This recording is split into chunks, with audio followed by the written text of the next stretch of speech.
Bem-vindos, tolos mortais, ao Sugar Ruim, o especial de Dia das Bruxas do Sugar Rush. Aproximem-se devagar e com delicadeza, porque quando o assunto são contos de fadas e filmes da Disney, são eles que roubam a cena. Os vilões. E hoje é dia da gente fazer um grande tour pelo cânone das animações da Disney, com, obviamente, o holofote nesses personagens incríveis que tem tudo a ver com a vibe de Halloween. Vocês já pararam pra pensar por que é que os vilões da Disney muitas vezes acabam se tornando ainda mais queridos pelos fãs do que os próprios heróis? Lá nos primórdios da Disney, o fascínio do Walt com os contos de fadas deu origem não só à indústria da animação, como modificou completamente a forma de passar essas histórias adiante. E apesar de não serem nem de longe tão violentas ou controversas quanto suas versões originais, ainda assim as primeiras animações conseguiam deixar crianças do mundo inteiro de cabelo em pé em vários momentos, com a Disney as colocando em contato com os medos primordiais da infância, como a perda dos pais, a solidão, monstros, humanos extremamente cruéis e a falta de compaixão. A Rainha Má de Branca de Neve estabelecia o protótipo da vilã quintessencial da Disney. Ela é cruel, sofisticada, inalcançável, egoísta e narcisista. E ela também é fácil a parte mais legal e mais interessante de Branca de Neve. Ela é mais velha que a heroína, mãe adotiva que deu errado e aquela vaga vibe de drag queen que rendem infinitos debates, interpretações psicológicas e a fórmula perfeita para praticamente todo vilão icônico da Disney até hoje. Mas demorou um pouquinho até tentarem replicar essa fórmula. Filmes como Pinóquio e Dumbo, por exemplo, têm figuras vilanescas pontuais como o Stromboli, mas eles são mais episódicos na sua narrativa. O vilão, na real, é mais a sociedade. E não podemos esquecer que foi um caçador que nunca sequer apareceu que traumatizou gerações matando a mãe do Bambi. Aí vieram os anos 40 e no auge da Segunda Guerra, o rato não viu outra escolha a não ser se vender para literalmente o governo dos Estados Unidos e se tornar parte da máquina de propaganda de guerra. Então o mais próximo que nós temos de vilões nessa época são literalmente nazistas nos curtas do Pato Donald pró-alistamento. E então vieram os vários filmes antologia da Disney, como O Saludo dos Amigos e Como é Bom Se Divertir, que são meio que um limbo para os vilões. E o mais próximo de um vilão memorável que essa leva nos entregou foi o Cavaleiro Sem Cabeça no final de As Aventuras de Cabode o Senhor Sapo, que resgatava essa vibe soturna das animações da Era de Ouro. Mas a prosperidade retornou ao reino do Mickey, e entre os anos 50 e 60, alguns dos maiores vilões da Disney surgiram, incluindo Malévola, Cruella e Lady Tremaine. Todas elas descendem diretamente do legado da Rainha Má. E a gente já tinha uma leve pitadinha queer ali com o Capitão Gancho e o Shere Khan. Nessa época, o Walt ainda estava firme e forte por trás do estúdio. O grande contador de histórias, o homem por trás da magia, o storyteller. Mas tudo tomou um rumo muito drástico no final de 66, quando Walt faleceu. Tanto o estúdio quanto a divisão de parques se viu completamente perdida, sem o seu grande guia. E foi basicamente como ver uma galinha decapitada correndo para todos os lados sem entender o que aconteceu. O céu tá caindo! O céu tá caindo! O céu tá caindo? Ainda não, Chico Liro. A gente viu alguns vilões que se apegavam à fórmula de sucesso, como, por exemplo, o Rei João de Robin Hood e a Madame Medusa de Bernardo Bianca. No geral, a maior parte do tempo e dinheiro do estúdio foi gasto trabalhando em um caldeirão mágico, justamente para nada sair como esperado. O Rei de Chifres é visualmente incrível e muito assustador, mas vamos combinar que ele é meio genérico e sem personalidade demais, então não é o tipo de coisa que você vai criar uma marca em torno. Já o Ratagão no Ratinho Detetive serviu como um ótimo aquecimento para o tipo de vilão que a Disney se consagraria um pouquinho depois na Renascença.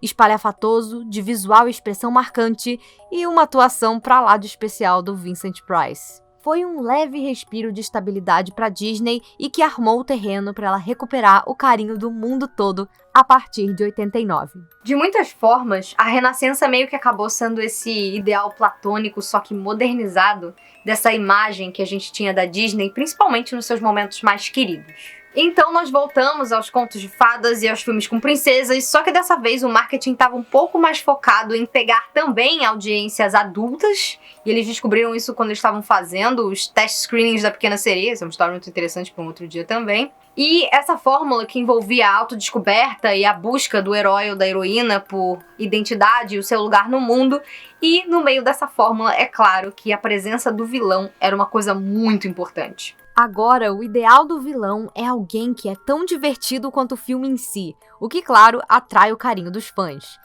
E não é que eles sejam boas pessoas, quer dizer, todos eles são a favor de tentativas de homicídio, um ou outro até consegue, mas de uma certa forma eles parecem mais falhos e fracassados, então dessa forma é mais fácil da gente gostar deles. E no meio de tanta música emocionante sobre amor e seguir os seus sonhos, eles eram nosso grande escape para cantar sobre manipulação e assassinato sem sentir culpa nenhuma. E eles também têm codificação queer saindo por literalmente todos os buracos dos seus corpos. Pega o vilão mais heterotop que você conhece e pensa que até esse vilão tem a representação mais gay do que se trata um heterotop. Seu defeito é ser orgulhoso. Verdade, sou todo peludo, não vou esconder. Gaston, amor, tu é? Gente, ele não queria absolutamente nada com a Bella. Ele só queria, tipo assim, ela vai ficar esteticamente agradável do meu lado. Tipo, que a coisa mais gay que isso, gente. E é claro que isso vem de uma longa tradição problemática em Hollywood, mas os vilões, eles eram tanto a parte mais divertida do filme que eles são totalmente abraçados. A Úrsula, o Gaston, o Jafar e o Scar se encaixam nesse molde perfeitamente. Eles realmente encarnam aquele mantra do Be Gay, Do Crime. Aí veio a segunda metade da Renascença e tudo bem que nunca mais os filmes atingiram aquele sucesso de liça do Rei Leão, mas pelo menos os vilões e as histórias foram bastante experimentais, então veio muita coisa esquisita, mas muita coisa muito bacana disso também. E o último dos vilões dessa época que acabou ainda tendo algum sucesso foi o Hades do Hércules. Vamos combinar que a ideia de transformar o Senhor do Submundo numa metralhadora sarcástica com argumentos de advogado de porta de cadeia, sendo forçado a sorrir e bater palma pra versão leleque do seu irmão Zeus, traz aquela energia do irmão rejeitado e ofuscado, porém muito mais inteligente, que é extremamente cativante. Então assim, ele é tipo o Loki do MCU, só que a versão que a gente não quer dar uns pegas. Já em Pocahontas, o Radcliffe segue a fórmula certinha, mas nada nele funciona. Eu não sei, mas talvez jogar toda a culpa da invasão e do genocídio indígena numa única gay purpurinada cantante não tenha sido lá a decisão mais de bom tom possível. O Frollo, por exemplo, tá lá em cima na minha lista de vilões favoritos, mas ele foi considerado controverso e sinistro demais pra marca que a Disney construiu. Quer dizer, se você quer se fantasiar de Úrsula ou de Jafar no Halloween, todo mundo acha você super divertido. Agora, vai você chegar na festinha vestido de Frollo, que as pessoas vão te olhar no mínimo com uma cara meio estranha. Até o grande número musical dele troca a maldade alegre e descompromissada pela culpa católica, o tesão reprimido e misoginia internalizada. Tipo, é brilhante, é uma das melhores músicas da Disney, mas imagina a cara do rato tentando vender isso pra toda a família e pra criançada, né? Também tem o caso de filmes que todo mundo concorda que são ótimos, mas ninguém se importa muito com o vilão. Tipo, todo mundo ama Mulan, mas vamos combinar que ninguém tá nem aí pro Shan Yu. Já o Clayton de Tarzan, ele acaba sendo só tipo a versão colonialista do Gaston, mas nem de longe ele é tão memorável. Ai gente, e Lilo e Stitch? É tão maravilhoso. O alienzinho, inclusive, se tornou um dos personagens modernos mais famosos de toda a Disney, transcendendo até o seu filme, mas alguém aí consegue sequer lembrar o nome do vilão? É Gantu, por sinal. Atlantis tentou reproduzir o tipo de vilão que você veria num filme do Indiana Jones, mesmo que isso não tenha dado lá muito certo. Ai, mas a Elga, sua linda, você pode vir em mim qualquer dia. E o irmão urso deu uma de Cão e a Raposa e ao invés de ter um vilão e um mocinho, acabou colocando um conflito onde é mais uma questão dos dois lados se entenderem do que de fato uma briga de bem e mal. Mas tem alguns aí que são extremamente subestimados e que eu sinto que a gente tem que conversar sobre. Tipo, O Kronk e a Yzma, eles são perfeitos! Dá pra montar um argumento sério de que a Yzma e o Kronk são os vilões mais engraçados de todo o cânone das animações, e eu confesso que eu também tenho um carinho imenso pelo John Silver do Planeta do Tesouro, que consegue ser tanto o grande vilão do filme e ao mesmo tempo a figura paterna do nosso herói, sem os dois lados se contradizerem. É um negócio realmente bem único, e até hoje, um vilão que eu não consigo pensar que a Disney tenha feito sequer parecido em qualquer outra animação. Aí, lá pro finalzinho dos anos 2000, o Ed Catmull e a galera da Pixar chegaram pra tentar ajudar a Disney a voltar pros eixos e finalmente rolou o momento de fazer as pazes com os contos de fadas que os anos 2000 tanto desprezaram. E foi aí que eles começaram a desenvolver filmes como A Princesa e o Sapo e Enrolados. E claro que tinham atualizações. A gente tinha a primeira Princesa Negra e a inevitável transição para animação computadorizada. Definitivamente, também era hora de resgatar o melhor que a gente adorava nos vilões dos anos 90. O Dr. Facilier consegue misturar bem a ideia do vilão carismático dos anos 90 com aquela energia impiedosa dos vilões clássicos. Tanto que ele é considerado um dos maiores showmans entre os vilões da Disney, liderando inclusive show de Halloween nos parques e tudo que ele tiver direito. Já a Mamãe Gothel, ela não foi o maior sucesso do mundo na época, mas a reputação dela tem crescido bastante nos últimos anos.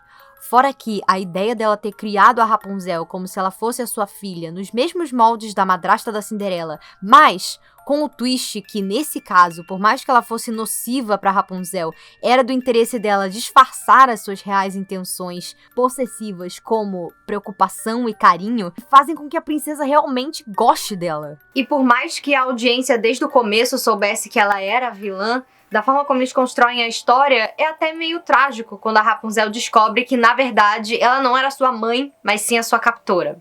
E aí a gente faz a transição para a forma mais moderna da Disney de lidar com os conflitos e os vilões dos seus filmes, que é você pegar uma coisa e aplicar ela em todo o resto até que a próxima moda apareça. E aí começou em 2012, em Detona Ralph, o nosso famoso vilão plot twist com o Rei Doce / Turbo. E até que isso foi bem interessante, mas com certeza isso só explodiu em seguida com Frozen e o Hans em 2013.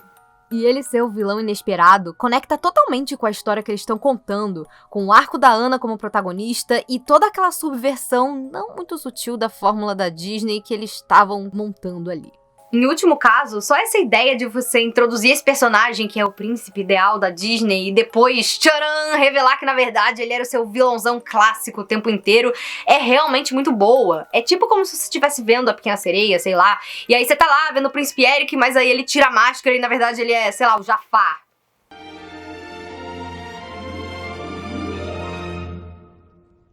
Ah, Ana.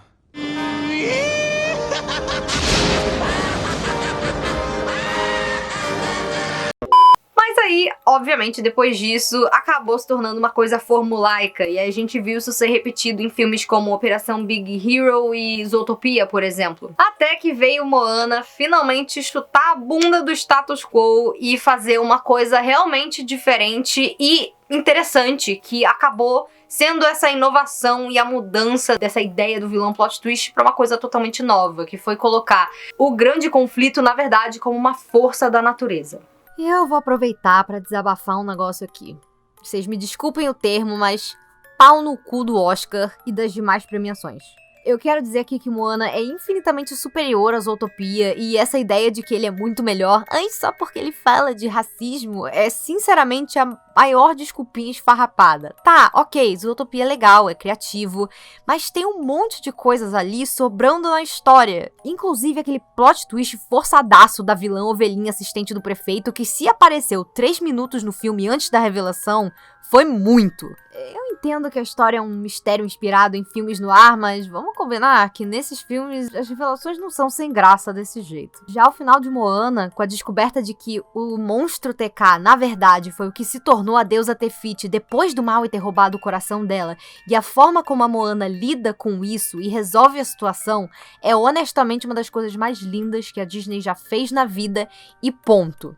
Sério, a compaixão da Moana versus o desespero da natureza nesse caso, nossa, faz todo sentido. E a cena é emocionalmente carregada, visualmente impactante. Sério, é uma das coisas mais icônicas que eu já vi a Disney fazer. Agora, os 3 filmes mais recentes deles, todos quiseram se aproveitar desse artifício, mas nenhum deles conseguiu fazer isso de forma marcante. O vírus do Wi-Fi Ralph é mais uma nota de rodapé numa série de escolhas horrorosas que tentam negar tudo que o primeiro filme fez, tornando essa sequência um troço 100% irrelevante. O conflito foi tirado aos 48 do segundo tempo, literalmente de um lugar onde não bate o sol, no caso do filme aqui, a Deep Web.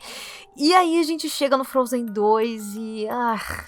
mais uma vez a gente tem uma força da natureza se revoltando contra os personagens, no caso aqui a represa que protege Arendelle, numa tentativa dessa narrativa pós-colonialista que faz tudo pela metade e não se relaciona direito com o drama dos personagens. O pior é que, tecnicamente, todos os conflitos desse filme são sim culpa de humanos mal intencionados, no caso aqui o avô da Anne e da Elsa. Mas aí ele morre num flashback e nós acabamos com um filme super monótono, com a falta de alguém pra realmente incitar um conflito ali. Já os Drum em Raya e o Último Dragão também são mais um artifício.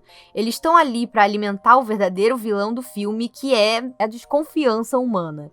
E eu gosto bastante da história, mas eu confesso que eu sinto que tá fazendo muita falta ter um vilão de verdade nesses filmes recentes. Pelo menos aqui no caso da Raya, tem a Namaari para marcar uma presença de antagonista de carne e osso, dessa vez com uma grande energia de príncipe Zuko e grande rival de anime, com uma tensão ambiguamente homoerótica. E isso é muito mais do que a Disney vem nos entregando quando se trata de representatividade. E ao que tudo indica, Encanto parece que vai pelo mesmo caminho, com a magia que dá poderes à casa e aos membros da família Madrigal, e uma força aí que interfere com isso e se torna a grande ameaça da história. Mas até agora o filme não saiu. Temos que esperar pra ver. E eu acho que o problema da Disney atual é que ela se tornou muito mais um estúdio reativo. Então eles encontram uma coisa e eles ficam lá, sabe, martelando aquilo ali, espremendo aquela laranja até sobrar só o bagaço e você ficar entediado. Ou até aparecer alguém mais criativo com uma ideia legal que vai tomar o lugar daquela outra e o processo vai começar tudo outra vez. Eu não sei vocês, mas eu realmente espero que isso mude. Até porque tem várias formas diferentes de você contar uma história. Não precisa ficar repetindo todo o filme uma mesma coisa. Diz pra mim se você pudesse se juntar com alguns vilões da Disney e formar a sua galerinha do fundão da escola, quem você escolheria? Eu confesso que eu sou bastante clássica, então com certeza eu escolheria o meu trio de Malévola, Rainha Má e Úrsula, e a gente seria as meninas malvadas do colégio da Disney. E aí falar pra Cruella que ela não pode sentar com a gente. A não ser que seja a versão da Emma Stone, porque ela é muito maneira e de fato não mata doguinhos. Até a próxima, mortais, e cuidado na saída com os fantasmas caroneiros. Eles estão doidos pra te seguir até em casa. Vê se não demora pra voltar. Eu e o Geraldo vamos continuar aqui, morrendo de vontade de te ver.